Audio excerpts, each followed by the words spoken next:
Today we are doing another crazy Chronicles of George story. I had some questions written down, but I forgot them at the shop. So, yeah, I don't really know. I'll try to think of them. Yeah, and definitely you guys down in the comments ask questions, anything you might want to know, and we'll do an entire one of these just with your questions. Yeah, for sure. Okay. I know I read in one of the comments someone had asked if the kind of white magic grandma had ever been involved with what was going on at the other house, and in actual she refused to go there. She wouldn't even go to that house at all. She lived like 6 or 7 houses down on the same street, but she literally wouldn't step foot in that house at all. She just said it was an evil house and that she didn't want to have anything to do with it. Remember when I was talking about how George reminded me kind of like David Blaine back in the day or something like that, where it wasn't just about like crazy weird powers, although it seemed like he had such special things, and I'll talk a little more about that. But he did like physical things that just seemed weird, right? And this may not seem too crazy to you guys, but it just kind of continues to build the layers of the story. When we were in 9th grade, we just started to be friends and playing in a band and stuff, and we were, ironically enough, this will come to surprise some of you guys, we were both on track and field. I was actually a pole vaulter, of all things. Is that the one where you stabbed? Yeah. I actually had a pole vaulting thing in our backyard, in your grandma's backyard. That's so funny.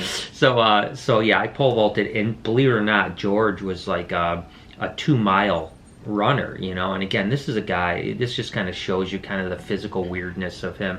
He had no training. It wasn't like neither one of us trained for track and field. We were both kind of long-haired rock and roll type guys, and I don't even know why we're on the track team, but the thing that was funny was that he used to do these 2-mile track events, and again, no training, nothing. I mean, it was like a joke to him, and he would go out and literally like blow the field away. I'm talking like every track meet that we went to, and I remember at one point he was running against like the second in the state, for the year before, the person that had ranked second in the state for the 2-mile, and he literally in 2 miles, I think they were quarter-mile laps if I'm not mistaken, he lapped the guy twice.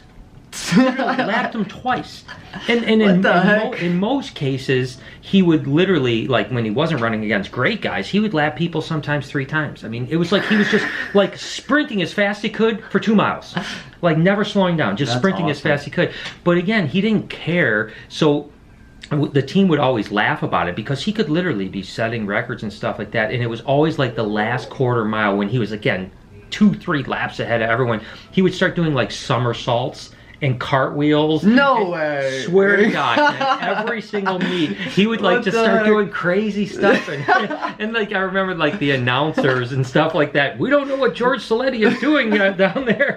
Are you freaking serious? I swear to God, man, he would do it every single time. He just didn't care. It was just joking around. But again, I mean, who can sprint like as fast as they can for 2 miles when you're a 9th grade kid, But that is so funny, man. He would just be doing cartwheels and somersaults too. He's like somersaults, cartwheels, like what? Like imagine the amount of disrespect you felt when you're a kid, 9th grade, you're trying your hardest, and you're like, what the heck?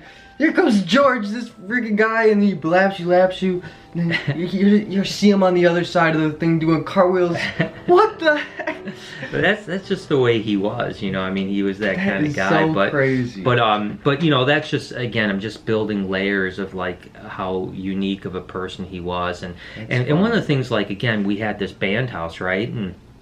And so we practiced in the basement, and a lot of people would hang out because we were like the big band and in the school, certainly, and later on we became pretty popular band in the Detroit area for the underground world. As a matter of fact, I literally just found the cassette, and I think it may be the only surviving cassette, because a guy reached out to me like 2 years ago that was over in Europe and somehow had came across our music, and I guess there was a cut somewhere, and he said, I want to press albums of this. Do you have any recording whatsoever? And I reached out to the other surviving band members, all the people that were working with us. No one had even a cassette tape of it. And just ironically enough, the other day I found one in my desk from in the basement. And so we may play you guys a cut at some point. And once we get the file. Yeah, so I have to buy computer. like a cassette to MP3. But anyways, my point is that a lot of people used to hang out, and there was like, this again tells you how bizarre things were. Like there was, you know, like on any given day there was 10, 12, 15 people that would come over every night and listen to band practice and then hang out till whenever everyone had to go back home to get ready for school in the morning.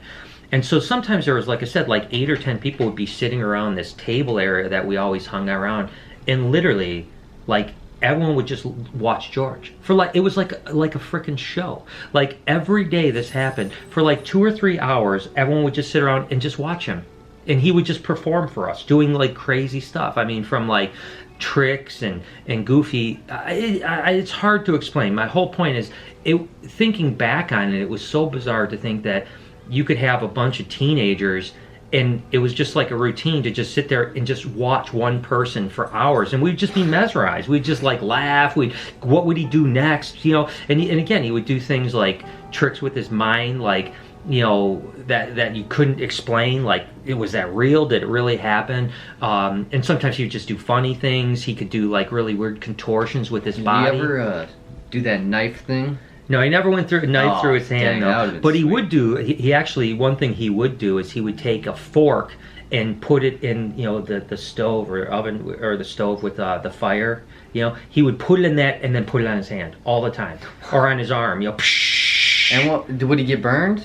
Yeah, I mean, he would leave marks and stuff like that, but he would never flinch. I mean, it's... What the... Yeah, I mean, it's, you know, yeah, I mean... He was just, like, scarred up, just like branding himself with a fork. Well, yeah, not even... you know, I don't recall him ever having, like, scars or anything like that from it, you know. He would just... Just like that freaking... was it 1,000-degree knife challenge? Yeah, George was doing that 1,000-degree knife challenge, yeah, you know, back in the 80s. But I remember one thing that... was always really creepy, and there's one story that stood out to me in particular, but there was a bunch of things, you know. He always talked about, like, that he could have powers to put thoughts in people's minds, right? And so he would, like, a lot of times he would, you know, we'd be sitting there and be like, hey, watch this, I'm going to make this person do something. And like from across the room, he would just stare at them, and like they didn't know, you know, I mean, they're like just in the other room or across the room doing their own thing, and he would stare at them, and exactly what he said he would do, they would do. And I'll tell you a specific story that stood out. There was this guy named Brian, and there were these 2 twins that used to come, I hate to say this, but we used to call them the Banshee twins. I don't know why we did that, because they were nice. I mean, so there was these 2 twin girls, and Grimsley really liked the one, and she emphatically continued to say how she like had no interest in him and stuff like that. And one night, I swear to gosh, George was like, watch this, you know, I'm gonna make her get with him. And I swear to gosh, this happened. I'm sitting here, George is sitting right next to me, and he just starts like death staring her, just staring at her with like those really dark eyes that he would get, like they were almost black eyes. And it wasn't like she was looking back or anything like that. And I kid you not, within 3 minutes of this starting to happen, Brian and her were making out. Swear to God. They were making out within like 3 minutes. Crazy, man. I mean, it's crazy. You can't even explain that. Dude, we need to do a podcast. I need to start podcasting. I know, this would be a good podcast. I know, that's what I'm saying, man. I like doing this, but it would be so much cooler if we were live. Yeah, and people could ask questions and stuff like that too.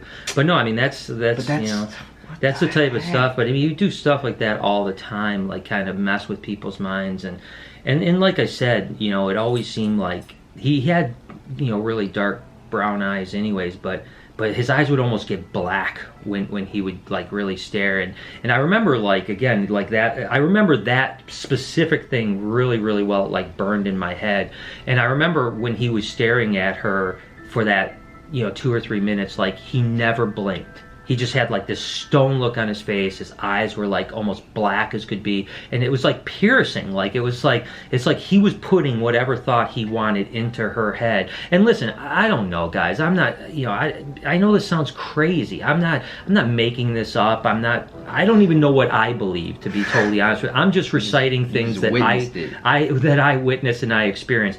I don't know. Was it all just some parlor trick or something that I could maybe be explained at some point? I don't know. I mean, all I know is that all these years later, I look back at all these stories, and there's so many of them.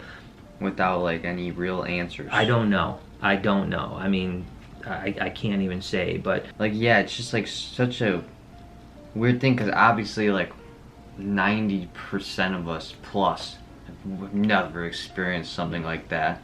So like, I would imagine if I did experience something like that, I wouldn't think it was like normal, but if it like happened around me, I'd be like, oh, it's possible, right? Like you have, right? But like, so many of us haven't experienced it, so we're just like, what the heck? Yeah, and I think what happens is like your mind wants to explain it. You know, your mind wants to say like that couldn't have happened. You know, Right. I mean, when you would literally see an object move by him staring at it, or like I said with the candle exploding. You know, the glass candle thing exploding. You want to explain it like, oh, it's just a coincidence. It was heated up from the flame, and it just, you know, just happened to be when he said, I'm going to do something to that it exploded. Complete coincidence. That's what you want to believe. But is that practical? I don't know. I mean, and it's not like one instance. It's hundreds of them. And not just by experience by me, but experienced by tons of people. I actually talked to Dwayne, my best. Recently? I talked to him a couple days ago, and he said he was, you know, he was going over. He's like, oh my God, there's so many different things that that I've, you know, could talk about, and that he experienced. And again, you know, he was the one that found George, you know, in his room. And one of the things that, you know, not to get too deep into it, but one of the things I brought up to Noah, and this is, and let me just say, it's been a little bit tough for me to share this too. It's like, in a way it's therapeutic, but in a way it's like opening up something that I kind of didn't want to think about again, you know, in my life, because it scared me. And something, I don't even know if I told you this, Noah, but in the last like week and a half or 2 weeks, every night I wake up between 3 o'clock and 3:15 in the morning. Every night, and I can't sleep for at least a half hour or so. I don't know what that means. I don't know anything about it, but it's weird because I wake up and I look at the clock and it's like almost the same time every single night. And yeah, that's weird. What do you call it? Like I said, I've been having a little bit of nightmares, and I always wake up and it's 3 o'clock. I didn't know that. I swear. Oh man, that's, I got goosebumps. Yeah, right I now. know. We should probably, like, guys. All right, like, I was thinking about this too, but because I just haven't been thinking about it recently, and honestly, I haven't been scared anymore. I haven't had any nightmares because I just kind of like kicked it out. I was just like, all right, I'm over it. I'm just not gonna pay any mind to it, and I really everything's kind of back to normal, and nothing weird has happened. So I think, like, I don't know. It was I don't know. We were just like talking about it a lot and getting ourselves kind of freaked out.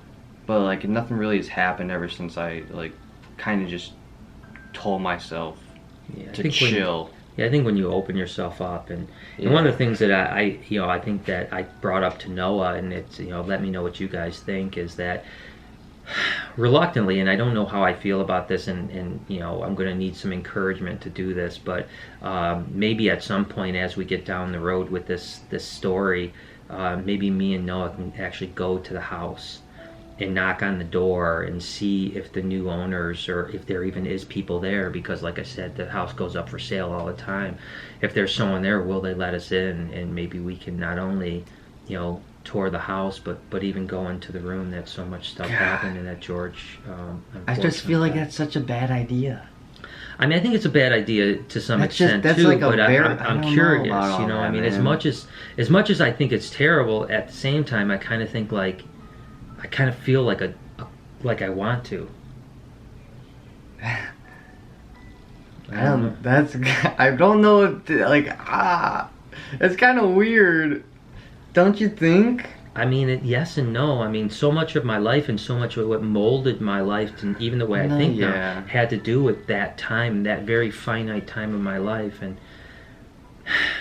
I haven't even driven by that place since I was a teenager. Let me know. Yeah, let us know what you guys think, and that's gonna be it. So thank you guys for watching. Please comment questions, because next episode of We Do This will be like question time, where you guys will just, I'll ask my dad the questions, that the best ones that I thought, or like whatever, and he can elaborate if he wants to, or whatever. So comment down below, and thank you guys for watching, and we'll see you in the next vlog / episode. Peace.